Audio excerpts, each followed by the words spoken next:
बिस्मिल्लाहिर्रहमानिर्रहीम। अस्सलाम वालेकुम। कैसे हैं आप? आई होप सब ठीक ठाक होंगे। आज हम बनाने वाले हैं माह रमज़ान की पहली अफ्तारी की बहुत ही मज़ेदार और बहुत ही झटपट से तैयार हो जाने वाली पकोड़े की रेसिपी, और वो भी बहुत ही आसानी से और क्रिस्पी रेसिपी बनाएंगे। तो चलें इस आसान सी रेसिपी को बनाने के लिए हम सबसे पहले लेंगे एक खुला सा बर्तन, और उसमें हम शामिल करेंगे, ये मेरे पास आधा किलो आलू थे, उनको मैंने इस तरह स्क्वायर शेप में कट कर लिया है। ये सारे आलू हमने अच्छी तरह धो के फिर शामिल किए हैं, और साथ ही हम इसमें ऐड कर देंगे, ये मेरे पास एक मीडियम साइज़ की प्याज थी, इसको भी मैंने उसी तरह स्लाइस में कट कर लिया है और इसको भी हम शामिल कर देंगे। और साथ ही हम इसमें बंद गोभी ऐड करेंगे, ये मेरे पास आधा फूल बंद गोभी का है, वो मैं ऐड कर रही हूँ। वेजिटेबल आप अपने हिसाब से कम या ज़्यादा ले सकते हैं। और साथ ही हम इसमें ऐड कर देंगे पालक। पालक ऐड करने से बहुत अच्छा टेस्ट आता है, और आपको पता है पालक के बहुत से हेल्थ बेनिफिट्स हैं।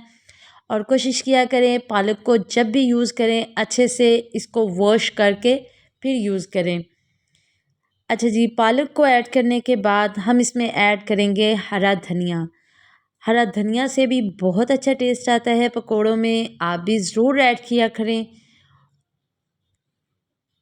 ये देखें, और कोशिश किया करें हमारे रिस्क का ज़रा सा भी ज़र्रा ज़ाया ना हो। और साथ ही हम इसमें ऐड कर देंगे 3 से 4 अदद हरी मिर्चें ब्रीक स्लाइस में कट की हुई, वो भी ऐड कर देंगे। अब हम इसमें स्पाइसेस शामिल करेंगे, 1 चाय का चम्मच अजवाइन, 1 चाय का चम्मच ज़ीरा पाउडर और 1 चाय का चम्मच धनिया पाउडर।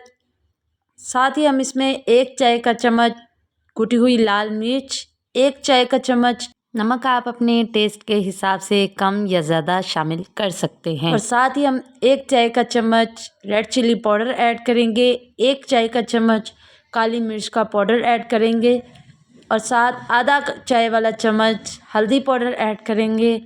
और अब हम इसमें आधा चाय का चम्मच साबुत ज़ीरा ऐड करेंगे, और 1 चाय का चम्मच इसमें साबुत धनिया ऐड करेंगे। सारे स्पाइसेस शामिल करने के बाद हम इसमें शामिल करेंगे आधा किलो बेसन, और बेसन जब भी यूज़ करें छान के यूज़ करें।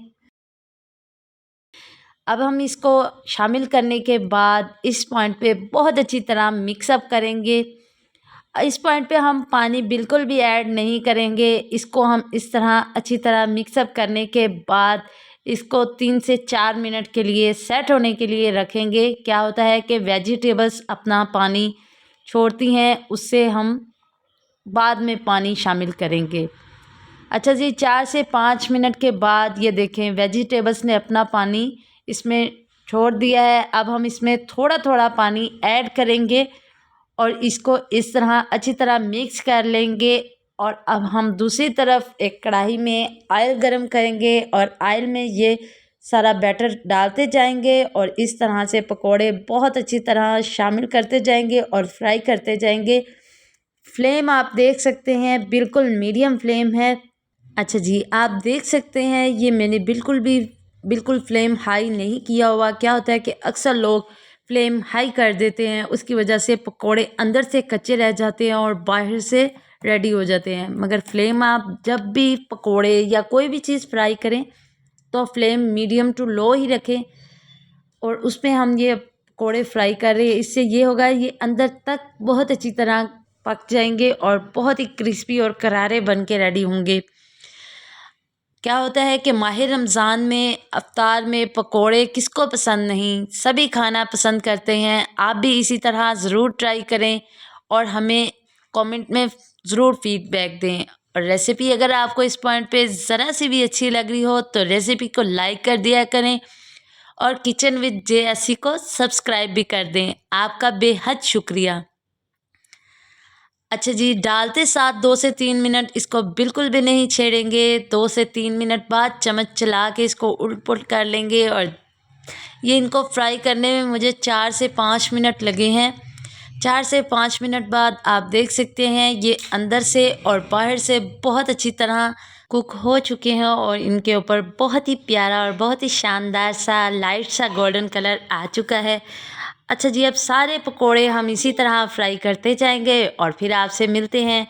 इसी तरह ऐड करते जाएंगे और फ्राई करते जाएंगे। तो ये लीजिए, माशाल्लाह हमारे सारे पकोड़े बहुत अच्छी तरह बन के रेडी हो चुके हैं। उम्मीद है आपको हमारी ये आज की रेसिपी अच्छी लगी होगी।